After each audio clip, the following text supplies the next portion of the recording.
chili flakes with garlic. Yan. Chili flakes with garlic ang lulutuin natin. Ito nga, inaano ko ng gunting yung huwag mo hayaan na masunog yung bawang. Pwede mo na kagad sunod yung sili. Yan. Natin kagad yung sili. Chili flake. Mamaya, patayin na natin yung apoy.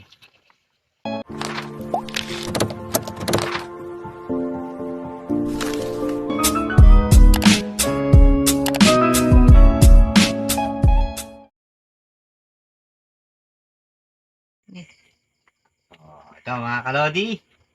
Welcome na naman to. Welcome. At tayo magluluto ng chili flakes with garlic. Yan. Chili flakes with garlic ang lulutuin natin. Ito nga, inaano ko ng gunting yung sili. Yan. Mamaya, papry natin yung mamaya, papry natin yung itong sili. Yan. Kasagad yung mantika. Ito nga yung mga uso sa lalo sa mga bulaluhan, papaitan, tsaka sa gotohan. Ito yung ginagawa nila. Nagluluto sila ng chili flakes mga idol.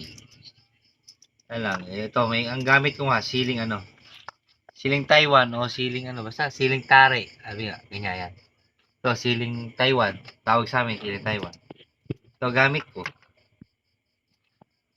Mga paborito ng mga mga maanghang. Ayan, mga sili lover, sabi nga nila.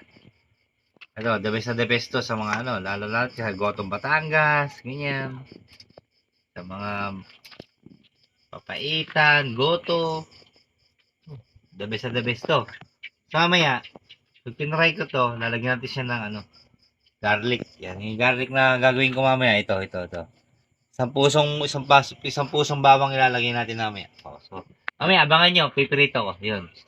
So, mamaya, abangan nyo na lang. So, ito na nga. Yan na yung ating mga ginunting na sili. Sa puso ng bawang. Ayan. Sa puso ng bawang. Ayan. Tapos lalagyan natin ito. Ito yung sa puso ng bawang na natin. Ayan. Lalagyan yung bawang. Ayan. Yung pag kasi nito, huwag mo hayaan na masunog yung bawang. Pwede mo na kagad sunod yung sili. Ayan. Natin kagad yung sili.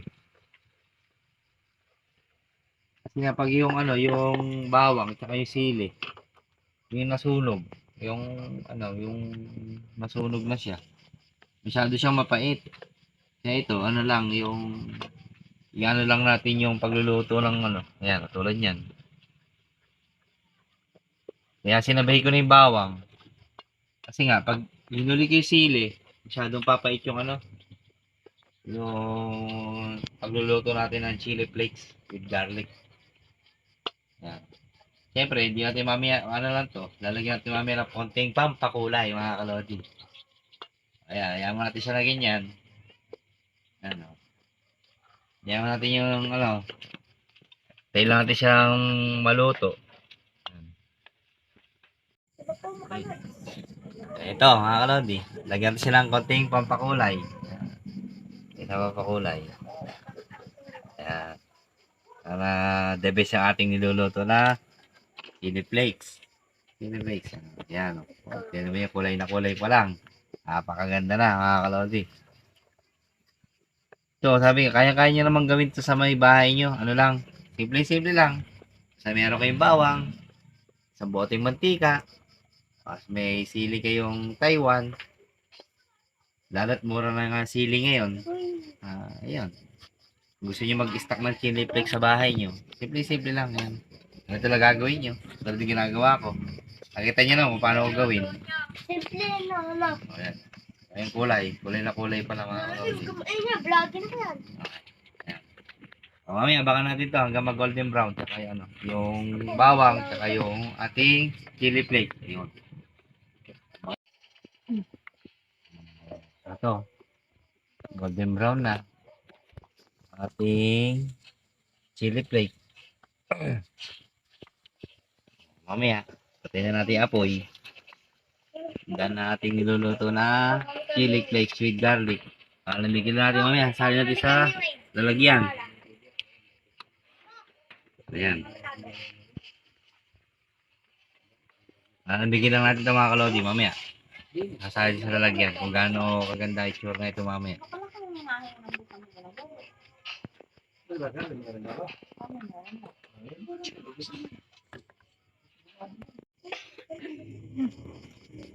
Ito. Sinali ko na sa isang lalagyan. Sasali natin dito ngayon. Hindi ko na pinakita sa kanina. Kasi hahabay video. Sasali sa lalagyan na ganyan. Ang gamit sa kawali kanina. Sasali ko dito. Pinalamig ko nga siya kanina sa may ano. Kawali. Sinali ko dito. So, dan natin niluluto na chili flakes with garlic. Yan, tumapong pa. Try nyo na nga to. Sabi nyo sa bahay nyo, try nyo to. Simple-simple gawin. Ayan. Natin. Ayan, punasan. Ayan. Dan na. Ating chili flakes with garlic. So, thanks for watching. God bless sa inyo lahat. Bye-bye.